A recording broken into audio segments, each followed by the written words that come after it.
All right, welcome back to the Sip My Thoughts podcast. I'd like to thank everyone for tuning in. So I have a new YouTube audience also. I recently started a YouTube channel and just try to bring a little more relevance to the channel. Most of my podcast isn't necessarily online, but with YouTube now allows me to do that. So for my YouTube audience, this is the Sip My Thoughts podcast. And just to tell you a little bit about the name and what the podcast is about. So the SIP and Sip My Thoughts. I'm originally from Mississippi, Jackson, Mississippi, originally. So I just took a play on words from Mississippi and just shorted it, and took the SIP out. Also, I'm a journalist and I'm a storyteller as well. Both of my degrees are in media communications. So instead of being SIP the journalist or something like that, I just kind of try to make it a little bit more relatable. And I'm an open book in a sense. I mean, my thoughts are my thoughts. I think I have a pretty eccentric mindset, so I don't necessarily stick to one particular thought pattern, or I think any particular way about one specific issue. So I kind of pride myself on being versatile. So that's the whole gist of the Sip My Thoughts name, just to let you all know. But today I have a really dope guest on, a fellow Mississippian as well. And one of the things that we strive to do on the Sip My Thoughts podcast is to not only tell Black stories, but tell stories that are relatable in a myriad of different facets. It just depends upon the way that you would like to look at it. So today I have Amir James, pronounce the last part of the name for me, bro. I think it's Clothiers or something like that. Along those lines. Clothiers. Clothiers. Okay, cool. And this is going to be I think it's going to be a really insightful episode. I mean, I feel like we are walking into an age and time to where people are starting to express themselves more independently away from the 9-to-5 grind. And we're definitely going to have some conversation today that, he'll tell you his story, and hopefully you should be able to gain a lot of information from it, honestly, because, as an independent, podcasting is an industry within itself as well. So, I'm putting my feet out here in the water also to try to, create my own thing and create my own brand as well. So I definitely look forward to learning more from you today. So we'll just get started now that we know that, you have more of a fashion line and brand. I'll just start, kind of give you a simple question. Give me your top 5 fashion influencers or your influences and why. You saying in terms of people or brands? Either or. I mean, whatever's most unique to you. Okay. I would say my older brother. I think he's pretty dope. His name is Jamal. I'd say Nas, Pharrell, Ralph Lauren, and one more. well, I got my pops. Those are the people. My brother, my older brother, and my pops are who I looked up to, in terms of style and putting stuff together. What was it specifically about their styles? And I mean, you could just look at Nas. You could tell. I mean, he's just a cool, calm, collected, laid back type of brother. Pharrell looks like he ain't even aging. You know what I'm saying? Right. But just tell me something that's unique about their styles that you gravitated towards. I think with Pharrell and Nas, they the best way I could put it is they are themselves. Like, you can tell they're comfortable in who they are, and it conveys, in their style. Like Pharrell, he's more eclectic. He's gonna do what he wants to do, right? Yeah. Like Nas to me is more like a comfortable fresh. Like whether he going to the grocery store or he at the Grammys, he gonna be fresh. Yeah. But it's fresh. Somebody else could put on the same thing and it'll look totally different. Yeah. So I mean, those two they're just comfortable in their skin. Yeah. And you say your dad was a pretty stylish guy, and you say you looked up to your older brother also. Yeah, I mean, you always want to be like your older brother. You trying to wear his clothes to school, and all that. But yeah, they have similar styles. Like they're just comfortable in their skin, and they just do their own thing. They're not going in the store looking for a mannequin. They just putting it together how they want. Exactly. That's Right. dope. So obviously before the success that you've achieved so far in your life, I mean, you had to start somewhere. So talk to me a little bit about growing up in Mississippi, how that shaped the man that you are today, Mhm. and um, what eventually led you to, spread your wings away from Mississippi as well.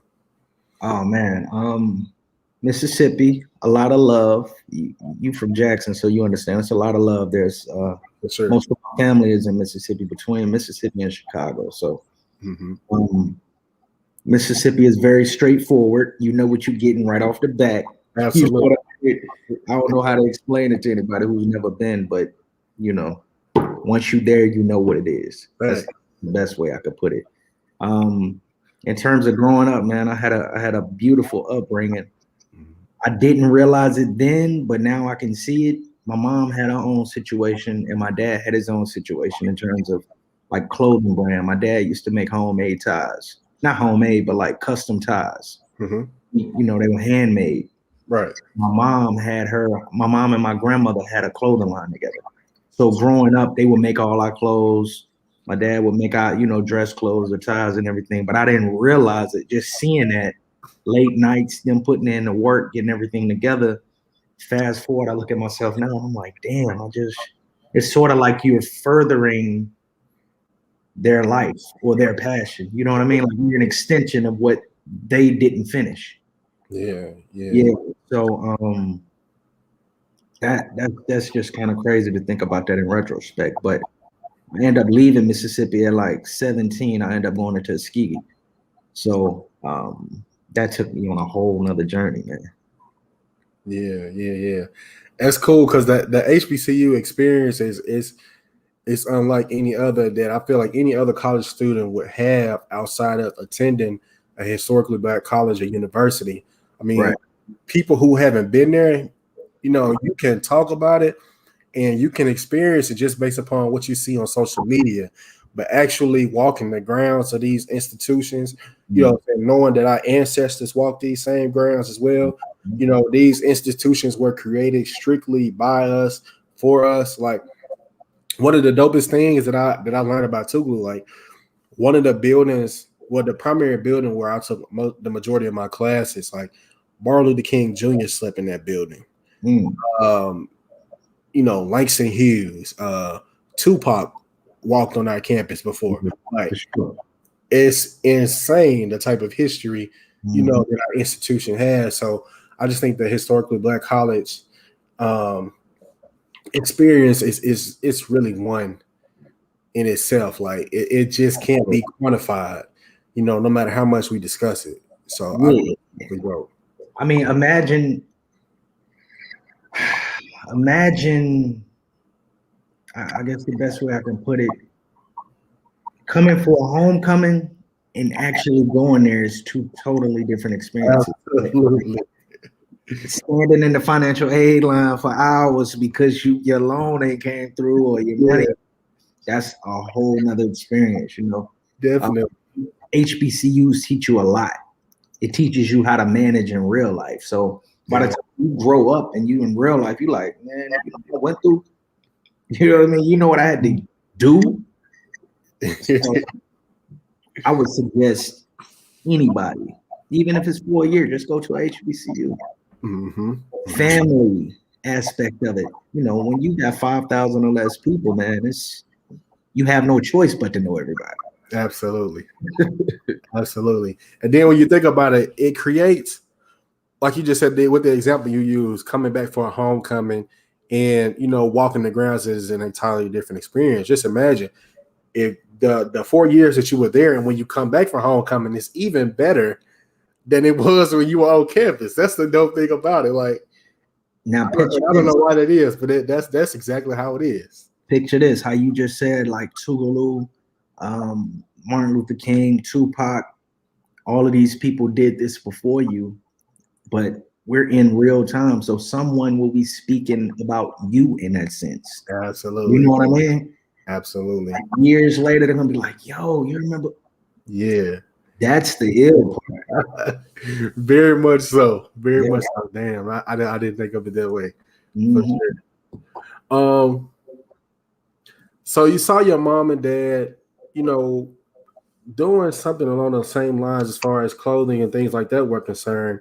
When did you kind of pick up that gift? I would say, because it's not, it's not a coincidence that your mom and dad was doing this, and now like you, you're the seed that they basically planted, right? So you got the best of both worlds. So when did you kind of start noticing, what they were doing, and when did you take a liking to it? Honestly, man, I didn't. I mean, you see it, but it's regular life to you. Your friends may come over your house and it's like, yo, what your mama doing? Or what your pops doing? But to me, it's just like, oh, they in the sewing room doing X, Y, and Z. I'm about to go outside and play baseball. You know what I mean? Yeah. So I didn't really pick up on it. It was just like a eventual thing. I just like to be fresh. I just enjoy getting dressed for Friday football games or homecomings or this, that, and the third. So when I went off to college, it turned from not even a passion, just regular life. It turned into, okay, how can I fill a void? Yeah. How can we fill a void that's not actually here? Because a lot of the brands that we wear, even now, not us. You know what I mean? They don't look like us. Their message, their narrative is directed to us because we consume so much, and it's not us. You know what I mean? So when I kind of understood that, it's like, man, we got a void to fill. Like, let's figure this out. Yeah. So once you leave college, do you move directly to Atlanta after then? No, so I graduated. I graduated in 08. And then I went back to I started working. I went back to grad school. I'm like, man, I ain't really seeing this real world. So I went back to grad school, and I left there in 10. So when I leave Tuskegee, I go to Florida, and I work for like 5 years down there doing my thing. And I didn't make it to Atlanta until the end of 2015. The end of 2015, and then that's when everything started to really bubble. You know what I mean? Okay. Just being in that environment. Right. All right. So in Florida, where did your idea for your brand, like where was it birthed? Was it when you got to Atlanta? No. It was birthed in Tuskegee. Okay. Yeah. So around 2012, it was sort of like, let's figure this thing out. Let's see what we're gonna do. So it was we had some cats helping us in Atlanta. So it was a lot of back and forth to Atlanta, trying to figure out everything, websites, photo shoots. I mean, we didn't have anybody to teach us. So it was all off the fly. You know what I mean? Like nobody knows what they're doing, wasting a lot of money. You're trying to figure it out. And 2012 is when we just pressed the button. Like, all right, let's see what it's going to be at this point. Gotcha. Yeah. And just going back to the HBCU talk, like there is so much that we can pull from on these campuses. I mean, as far as like inspiration and things like that goes. So would you say that you gathered some of your inspiration while you were a student at Tuskegee also? Absolutely. Because most colleges, you got all these different personalities from these different places. You got LA, New York, Delaware, Baltimore, this, that, and the third. So you looking at everybody's style. I'm coming from Mississippi. You got people coming from Florida. So it's like a melting pot. There's no way you cannot be inspired by that. Right. And you just, you're receiving it and you don't want to milk it, but you just find a way to implement it into what you got going on. Like a basketball player would say, right? Like Kobe, for example, rest in peace. One of the things that Kobe said, like, he took bits and pieces of Mike's game, right, and incorporated it into his game and made it his own. So, like I said, when you're walking around at campus, like you said, there's so much inspiration that you can gather from the melting pot that everybody is in at that particular moment, and it kind of shapes and molds, something that you will go on to create. That's a part of who you are and the man that you are today. So that's super dope. Right. That's super dope. So the process, the grind, you said that you were talking about starting off, y'all running back and forth to Atlanta, basically trying to learn your way in a sense. Absolutely. Were there ever times where you was like, man, this is too much? Like, we got too much going on. Like, What? What Now I feel like that. Yeah. I'm like that currently. Like it's always moments where you're like, yo, this is overwhelming or it's too much, or Mhm. you may hit, in your opinion, you may hit a rut where you feel like I'm not progressing as fast as I would like to. Yeah. And no plan is bigger than God's plan. So when your plan not working, you looking around like, damn, bro, like, Mm-hmm. you know what I mean? Yeah. I do. Yeah, so it's not like it stopped. It happened then. Take for example, when I moved to Florida, I didn't have any equipment. I didn't have anything. So I would travel from Panama City Beach to Tallahassee to go make product. You know what I mean? So that's like an hour and a half, 2 hour drive. Yeah. On top of having a real job. So, you get an order, you getting orders, you trying to run back and forth on the interstate. It's just a lot. You know what I mean? This is the beginning stages of it. Fast forward to now, you may be dealing with a manufacturer and the delay went from a week to 6 months, and you like, yo, Right. the customer not gonna understand what you got going on. They looking at you like, where the product at.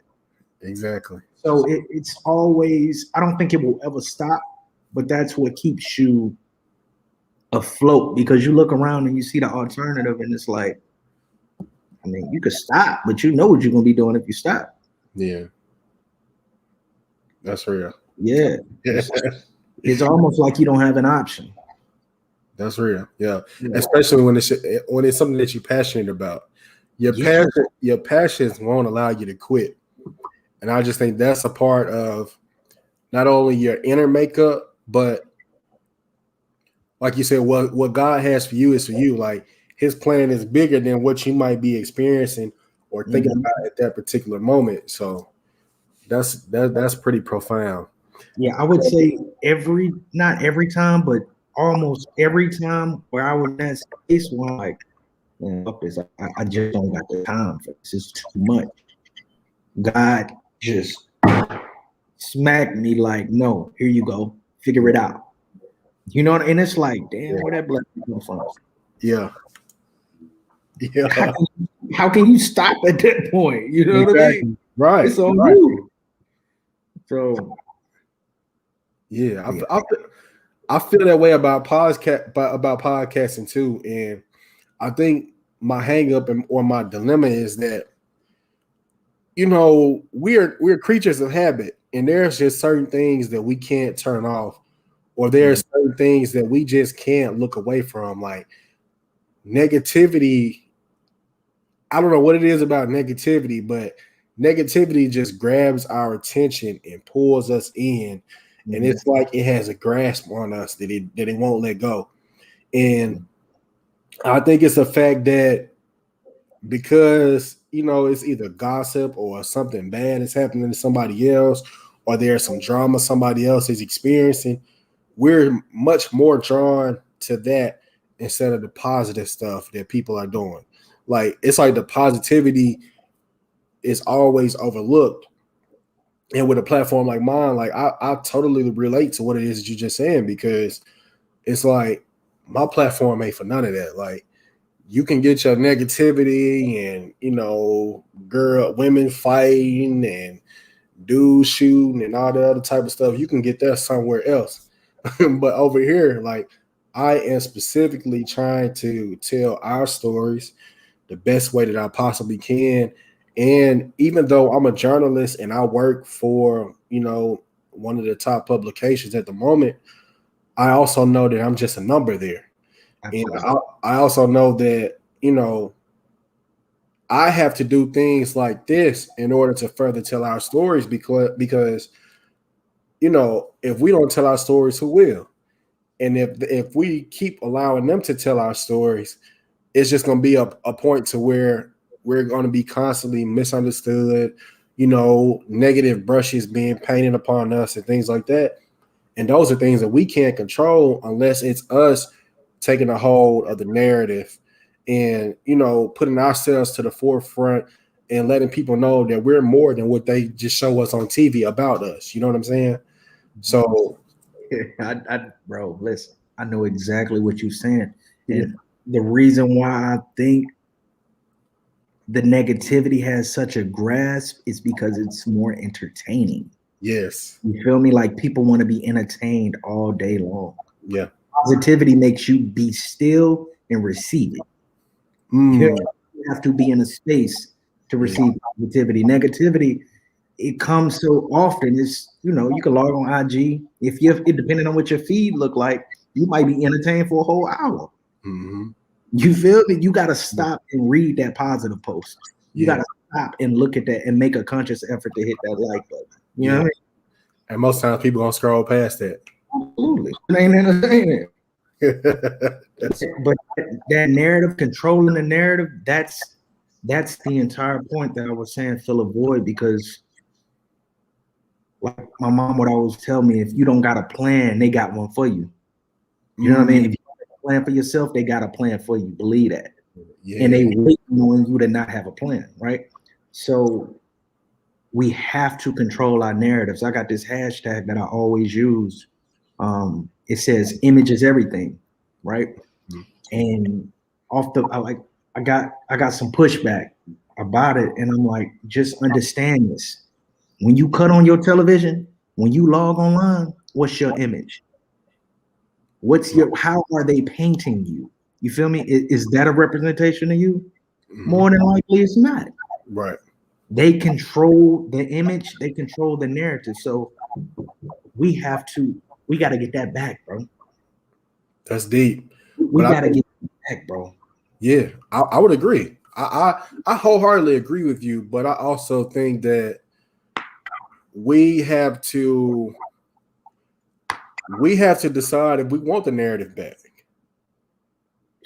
Who else gonna do it? That's what I'm saying. But if we're constantly in a space to where we're comfortable with what we're seeing, and we aren't providing pushback outside of the internet, what are we doing outside of the internet? You know what I'm saying? Like, you could comment on a post and you could talk about how this and that wasn't what it was supposed to be, or that wasn't what it was meant to be, right? But if you aren't putting in any tangible action outside of these social media platforms, then what are you doing it for? Like, what are we doing it for? You know what I'm saying? Yeah, but I guess to piggyback off of that, I feel like once you make a decision that you're gonna control your image and your narrative, the actions have to follow.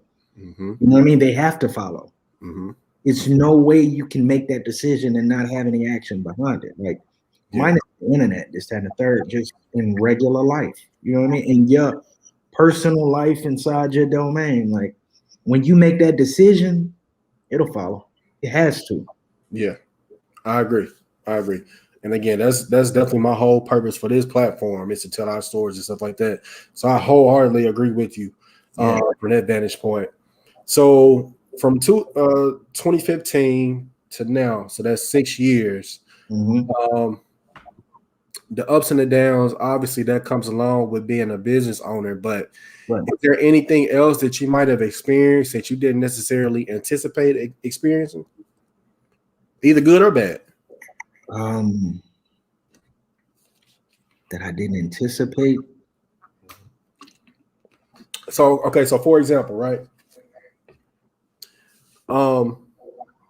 5 years ago, 6 years ago, could you have ever imagined, or now visually, you could visualize it. You could see that in your head as this being an end game for you, right? But 6 years ago, could you have thought that Carmelo Anthony would be wearing one of your hoodies? You know what, bro? I'm gonna be super honest with you, and I'm gonna answer that question too. But one thing I couldn't anticipate is that no matter what level you at, sometimes success can be more overwhelming than failure. Feel me? Talk about Talk about I could anticipate. I mean, I could imagine Mello and these people wearing it because I put it into the universe. It's like I don't see why they wouldn't. You understand? Like Yeah. I don't understand why they wouldn't. Yes. You feel me? Like even now, certain people where I told my brother Kahari, I'm like, oh, such and such don't have to have it on this year. It's no way around it. Yeah. But what I meant when I said success can be more overwhelming than failure is at any level when you achieve something, you always want to take it to the next level. And to get there, what it takes is a lot. Mm-hmm. And it's an unnecessary pressure that you may put on yourself that doesn't even exist. You know what I mean? To achieve that. And it doesn't stop. You know what I mean? Yeah. It doesn't stop. So you just gotta figure it out to make it keep going. Yeah. Because don't nobody want to go backwards. Absolutely. Not at all. You feel me? Don't nobody want to go backwards. So it's just like it's a thing, bro. It's a real thing. Yeah. So manifestation is a really big thing now. Mm-hmm. It seems like it could be a fad to a certain degree. I feel like until you hear certain people really talk about and discuss manifestation, then it just seemed like a buzzword that people were using in order to try to sound like they were saying something, and in actuality they really weren't. Mm-hmm. One of the things that I've noticed on your page, it looks like you were really in tune with Nipsey Hussle, for an example. Yeah. And I feel like when it comes to building a brand, a lot of people might look at people like Jay-Z or Kanye as far as the most recognizable faces when it comes to brand building and things like that. But one of the things that really struck me about Nipsey was that the authenticity of his brand could not be mirrored. Like, it could not be duplicated. Like, his brand was something that he stood on. And the type of energy and effort and manifestation that he put into his brand and his music in general is going to stand the test of time. Mm-hmm. So what does your brand stand on? Let me tell you, man. Authenticity it's like it should be the foundation for anything, bro. Absolutely. You know what I mean? Authenticity is like, and to whoever you may be, authenticity may mean something totally different. But Amir James is not telling you who you are. I mean, Amir James is not telling you who you should be. I'm telling you to be yourself. Mm-hmm. You don't know who you are. You got to sit down and figure that out. Mm-hmm. You got to be still. It's to provoke a thought. You understand? It's not a fad brand. Mm-hmm. You know what I mean? Yeah. Nipsey was so powerful because he showed you the process. You see, he showed you where he came from, and he showed you how he got there. And he spoke it. He manifested the whole thing, bro. Mm-hmm. The entire thing. He showed you the ups, the downs, the highs, and the lows. Mm-hmm. And you looked at him and you thought, damn, bro, that's authentic. Mm-hmm. That's authentic. When you lose such and such amount of money and you got to figure out how to shake back, that's a real thing. Yep. And other people might not feel comfortable showing you. Yeah. Because nobody wants to show you the losses. Mm-hmm. You know what I mean? So, yeah, I would say, yeah, they stole one from us with that one, bro. For sure. They stole one with that one, bro. 100%. Yeah, man. He was one of them ones. For sure. He was one of them ones, bro. and his existence and people actually being able to see what he was doing would provoke so many minds. Mm-hmm. You understand? I do. I do. Influence is ridiculous. Mm-hmm. If you too influential, people want to contain and control that. Mm-hmm. You, especially if you're doing it in the right manner. You feel me? Yep. Yep. So, yeah, I would just say authenticity, bro. That's what we stand on: authenticity and quality. Mm-hmm. Mm-hmm. Yeah, I got that just based upon, if you look at some of these brands and you look at their social media, or you look at the way that they move and the way they maneuver through certain situations and things like that,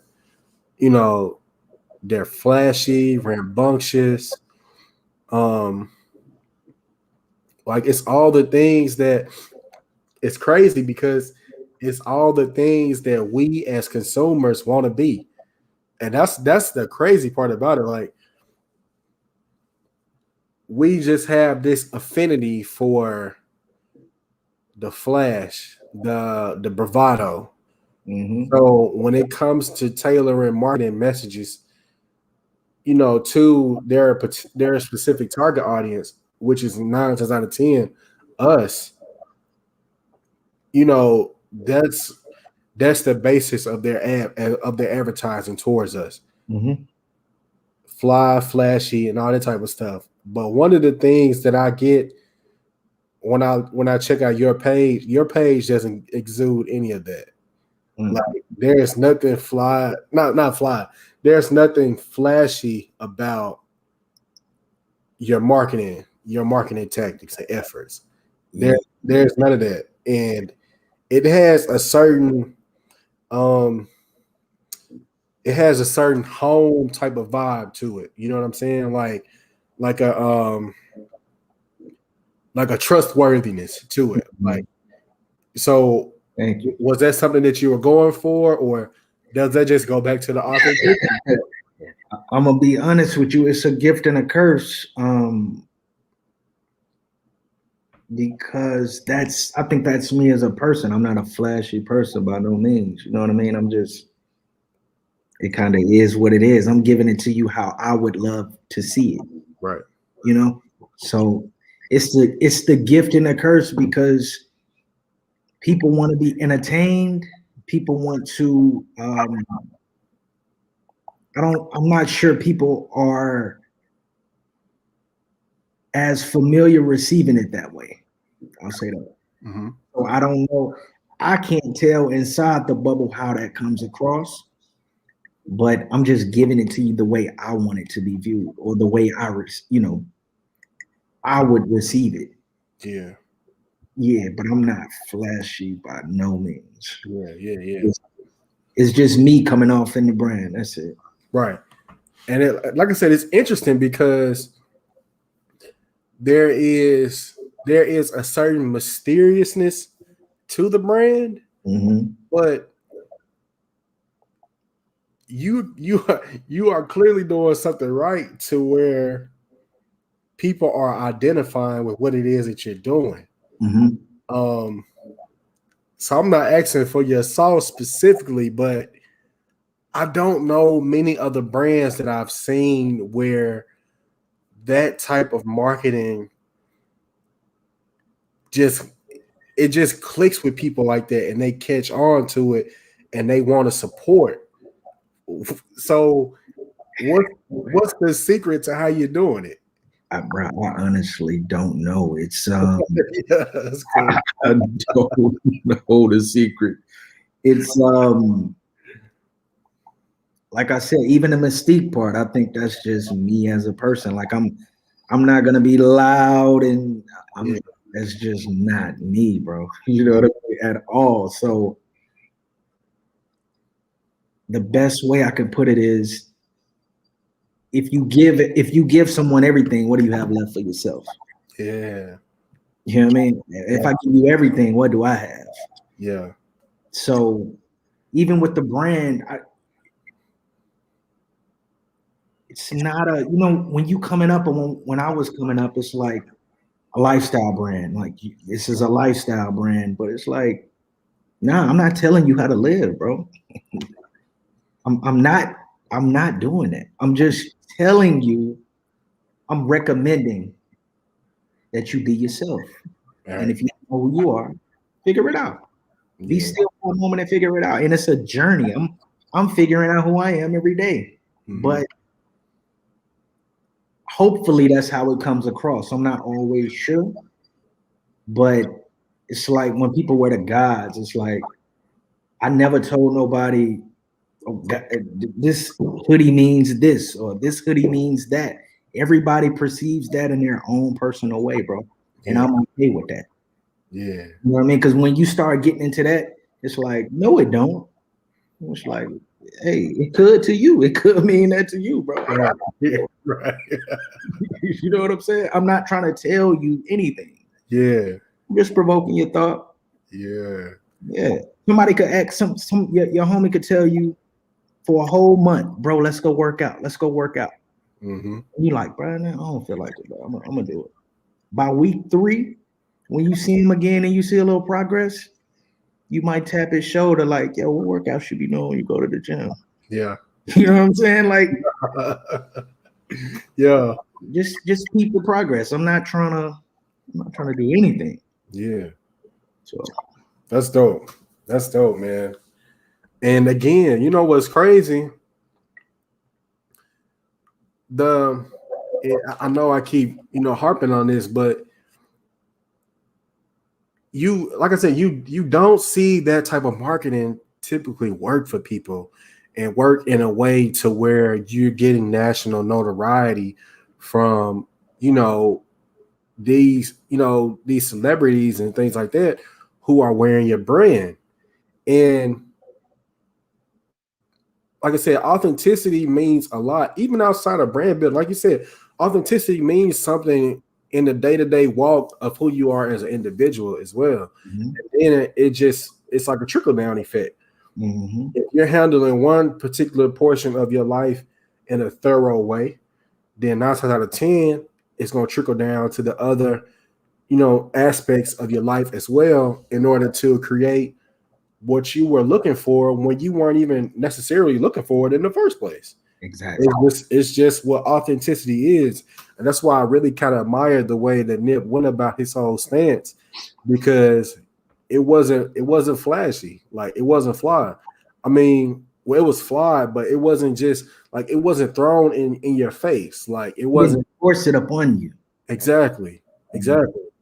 And in the type of world that we live in today, where everything is pretty much forced upon us subliminally and even targeted specifically at us, for the type of success that you are receiving, I mean, first of all, again, it clearly says that you're doing something right. Secondly, it also says that the brand has a very high level of authenticity that makes people want to patronize a brand. And, I just think that's, I don't know, the way that you're doing it is really amazing, especially in the era of social media, because things are hot when they're hot and they're cold when they're cold. And when they're cold when they're cold, there's not a high probability that they'll ever be hot again. You know what I'm saying? So it seems like you are thriving in an area where social media is really king, but it's like you don't have a particular method that you're using, while social media is what it is. So I mean, how do you kind of think that you've navigated this space that constantly tells people, here's what you should be, here's why you should buy my product, here's why my product is better than Susie's product or whatever? How have you felt you've navigated this social media space where these messages are just thrown at us in a way to make us want to be what they say we should be? Mm-hmm. I just think it takes like what 21. What they say it takes 21. It takes you seeing something 21 times before you may actually click that link, right? Mm-hmm. Now, all day, whether you cut on your television, whether you're on the internet, you got ads, you got everything selling you something. All a commercial is selling you something. Mm-hmm. Watch TV and it's gonna be a million food commercials, a million Geico commercials, just whatever. I just did not want to take that approach, man. Right. It's sort of like all we need is the opportunity. All we need is the opportunity. So you may look at us 18 times, but on that 20th time, you may say, man, I keep saying this. Let me just click it and see what's going on. Yeah. You know what I mean? And once you click it, it may resonate with you and it may not. For some people, it resonates with them when they see someone they admire rocking with it. You know what I mean? They feel more comfortable when it's somebody that they look up to or look to for some type of style or whatever doing it. You know what I mean? And I would just rather that approach. I sometimes I go back and forth about it. Like, man, should I be smacking people in the face every day with this, that, and the third? But it's just tough. It's tough to do that for me. You know what I mean? As long as I can, as long as I have the opportunity to show you what we're doing, eventually you're gonna fuck with it. You're gonna at least say, man, what is this, man? If I see this picture one more time, you know what I mean? And once you click that purchase button, boom, that's it. Yeah. Because we're gonna deliver on our end. You know what I mean? Yeah. So, you know, it's a happy marriage after that, bro. It's just being consistent. And picture this. We don't know what we're doing. We figuring it out in real time like everybody else. Right. You feel me? Like I ain't one of these people like gurus. I'm selling you classes. I'm showing you how to listen, man. In real time, we figuring this out. A lot of mistakes are gonna be made. A lot of mistakes have been made. Yeah. But we still going, bro. Yeah. Still going. That's dope. Yeah. That's dope. It's like the road less traveled. Right. It's right. And I feel like I need to you've taught me something because there's times where I feel like, you know, why am I doing this? I know why I'm doing it, but I'm not getting the results, I guess I would say, as quickly as I would like to get the results. So there's doubt that creeps up in the back of your mind. It's just like, is this ever going to be what I want it to be, what I know it can be? I know my attention's up here. I know my heart is in the right place with why I'm doing this. I know I'm doing this to tell the stories of my people, even when it feels sometimes like my people don't even care about the type of stories or our stories being told by us and for us. But I think a little bit of what I just gained from what you said just now is that despite the fact of mistakes are constantly and consistently continuing, well, not consistently, but mistakes are going to be made, right? But one mistake doesn't knock you down on the mat and keep you there. It feels like it sometimes. But no. Yeah. But the mistake doesn't leave you there, right? Like you aren't allowing the mistake to define your brand, and it's not going to, keep you stagnant or anything like that. And I feel like that's something that anybody can learn from, whether, they're trying to build a brand or, just their everyday walk in life also. But now I feel like we're in a space to where creatives are starting to move forward into the limelight and trying to stand on what it is or whatever it is that their gift is. I don't, just from what we've discussed so far, and I could be wrong, you can tell me if I'm wrong, but it doesn't seem like you have any specific. I'm sure you have goals. I'm trying to think of the proper term that I'm trying to use. But as far as your movement is concerned, your movement is being decided by the people, I would say, not necessarily you. Does that seem accurate? To a certain extent. To a certain extent. I mean, for sure, I got goals for the brand, but the way it's received, we'll do our part, but the way it's received is totally out of our control. Yeah. Mm-hmm. Yeah. That's deep. I like that because I like it a lot because I just feel like you put your best foot forward and you let whatever the outcome is from that, it's gonna be what it's gonna be.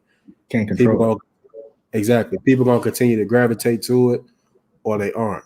Yeah, you cannot control it and you go crazy trying to. Okay. Elaborate on that part a little bit. I mean, when you said you talking about controlling part? Yeah. Well, you said you look crazy trying to control it. No, you'll feel crazy trying to control it because your plan is one thing, and when I said this, I meant that. But when they receive it, they may not take it that way. Now you're force feeding them. All you can do is put your best foot forward and how you convey it to the people, and then you gotta let it go. You know what I mean? You gotta let it go, because if not, man, you're trying to control all these moving parts. Something gonna fall. Something gonna break. It may be you. For real. Yeah. That makes sense. Yeah, that's deep. That's deep. Okay, so you say you do have goals for the brand. I don't know if can you share those goals, or is it something that you want to keep close to you? Nah, I mean, one of the goals for sure is when we started, there was no guidance, right? Like nobody was telling me do this like this, and then when you do step 1, step 5 is this. Like there was a lot of bumping of the heads, right? And if you just look around, like I'm not saying we're not present in fashion, but we're not present in fashion. You feel me? Like we're stylish as consumers, but I mean like in terms of ownership, right? So what if we had a fashion house, whether you want to call it a streetwear fashion house or whatever, a fashion house to show creatives how to do these things. You know what I mean? Showing them the business side of things. Like it's not just printing a word on a shirt and selling it. You know what I mean? It's like a whole thing. And I feel like other people, other cultures groom their people to show them how to do it. And then all of a sudden you see this new brand out, but you don't know they worked with such and such for 5 to 10 years, helping them progress their brand. And now you got this off spin of all these different companies, all these different brands, and they all from the same umbrella. We need the same thing, bro. Yeah. We need the same thing. So I would definitely love to have our own fashion house. And if there are fashion houses for us already available, I would love to be a part of them, or at least understand what they got going on. But for us, we want to own them. It's all ownership, bro. It's all ownership. And that's what I took from Nip. Like, why you don't own it?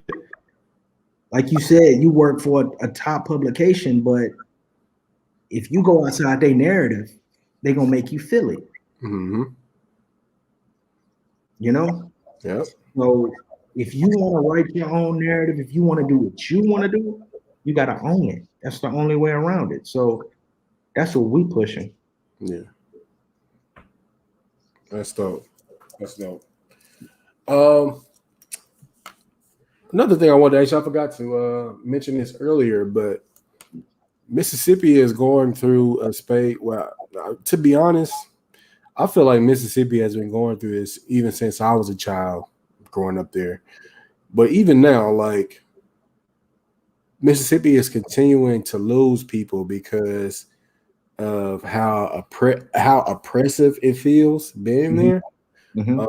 Um, what it is that as far as government policies and stuff like that are concerned. I don't know if you saw the recent thing that happened at home, but last year they voted for an initiative for medical marijuana to come to the state, and this week the Mississippi Supreme Court overturned it, even though the entire population, well, not the entire population, but a good majority of the state voted for medical marijuana. The Mississippi Supreme Court overturned it this week. Mhm. So, do you feel like you could have had the same success in Mississippi that you're having in Atlanta right now? I would say with Mississippi, man, I would not have the same opportunities. I agree. For a couple reasons, bro. When you're building something, everybody in Mississippi is close to you. They not gonna understand what you building, bro. They know you as Amir. Oh, that's Amir. You know what I mean? They're not looking at it like what you're doing. So Yeah. it'll never be that same opportunity. Whereas you're meeting different people, different networks of people. Mm-hmm. I think everyone, no matter where you're from, I think everyone should leave home. You know, that's their comfort. That's your comfort level Right. at home. So being out in Atlanta and building with people I've never met before in my life is an entirely different experience. Mm-hmm. You know?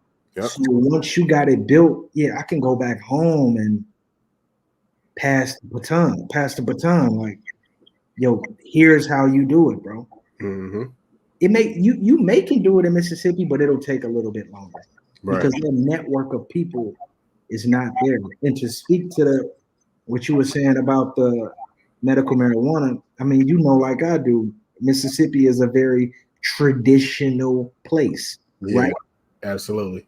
And when you understand that tradition, you know what you're dealing with. So it's like you gotta leave, bro. Yeah. You gotta leave. I don't know no other way to put it. You gotta leave. I agree. Yeah. I agree. I agree.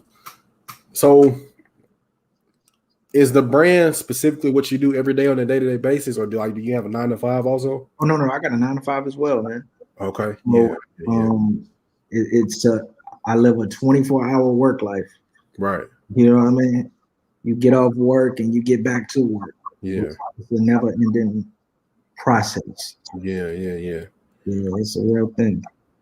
I've kind of I don't know. I feel like I just turned 30 last year, and I just turned 31 last month, and I feel like my 30s are starting to be like a lot more introspective. Mm-hmm.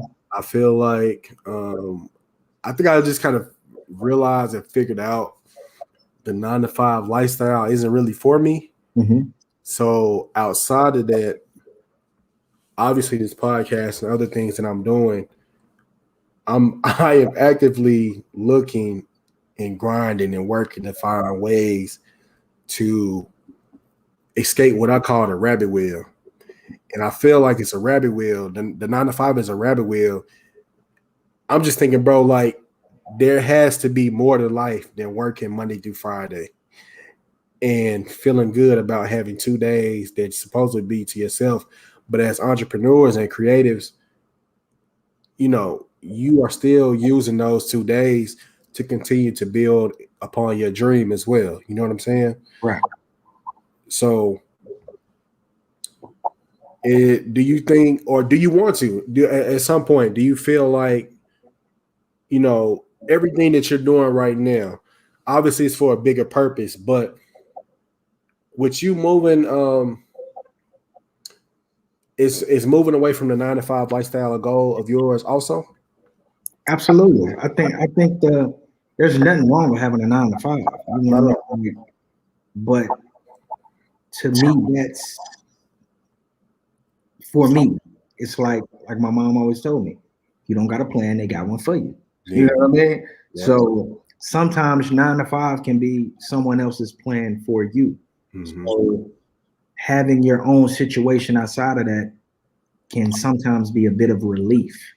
You know what I mean? Because depending on what your 9 to 5 is, it may cause you to box who you are in, right? Like you can't go to work acting like you want to act. You know what I mean? You go to work within the confines of what you do. Right. So yeah, breaking away from the 9 to 5 is definitely a goal. Yeah. yeah. It's like, please, yeah, for sure. For sure. If there's one thing in particular you would like for people to take away from our conversation today, what would that be?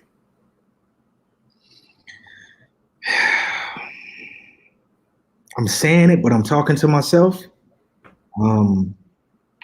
Be still and figure it out. Like whatever you got going, be still and figure it out. And understand that this shit is a process. Like you said, we both said we want everything when we want it. A lot of things I wanted in year one that I didn't get, that I was disappointed about, I wasn't ready for it. You feel me? I just wasn't ready for it. So to have it would have been a fumble easily, right? Yeah. So understand that it's a process and it's not going to happen when you want it to. But when it does, you'll appreciate it a lot more. You feel me? You'll appreciate it. So I would just say, be still. That's the only time you can receive things is when you're still. Yeah. A lot of times we're moving so much, we got distractions in our face every day. Like I just had to go through my IG, bro, and I just had to like mute a lot of people, delete a lot of people. It was too much. Mm-hmm. You logging on, it's just certain things that's not feeding my creativity or feeding what I want to see when I go online. It's just too many distractions. Mm-hmm. So cut out the distractions, be still, and be willing to receive. That's what I would say, bro. Yeah. Hey, you just gave a word, so I'm not gonna say anything other than that because that's real. That's real, bro. So look, bro, I appreciate you joining me today. Thank you. I know we jumped through some hurdles to make this happen, but I'm glad we finally did. Yeah. But for those who will be watching this, again, I encourage you to subscribe to my YouTube channel. Sip My Thoughts. Well, I'm Sip My Thoughts everywhere, basically. As you see right here, also IG, Twitter. If you're looking for conversations that are about positivity, learning more about things that we should be doing, things that we could be doing, I have plenty of episodes on the pod like this, man. If you click the link in any of my bios, whether Instagram, Twitter, you'll be able to get the full spread of where the podcast is. Apple Podcasts, Spotify, Stitcher, Google Podcasts. I'm everywhere basically. Yeah. The content is here also. I have an IP lawyer episode with attorney Jordan Franklin, and she's based out of Houston. Anything that you could be looking for, content that, if you're a upcoming business owner or if you're not, and you just, if you got a brand, I have some type of episode so far that I've done that'll, give you some game on some things, no matter what it is that you're doing in life. So feel free to subscribe. Again, I'm everywhere. Click the link in my IG bio, Twitter, and you can find everywhere I am. As you see, Amir has his ad right here also. Is there anything else you want to add, bro? Something just came to my mind, bro, that somebody told me. pretty a high level guy in a fashion brand. I'm reaching out, and I'm like, how do I do this? He was like, bro, listen, just make dope product. The people will find you. Like, no gimmicks, bro. Just make dope product. So you saying you got the different episodes and all of that, bro. If you stay consistent, or when you stay consistent, not if, the people gonna find you, bro. You put it out, it's dope. People gonna find you. We be so worried about people not catching our screen, but it's like, yep, keep going. They'll find you, bro. That's real. For real. That's real. So look, man. Again, I did thank my guest, Amir James, here. So a lot of jewels dropped in this episode, and I really hope y'all take from what he said, because I definitely learned a lot. And I feel like once you listen to this episode, I feel like you will have learned a lot as well. So again, thank you all for tuning in, and until next time. Thank you for having me, bro. Appreciate you, bro. You gave it to him. Take care. All right, man. Yes, sir.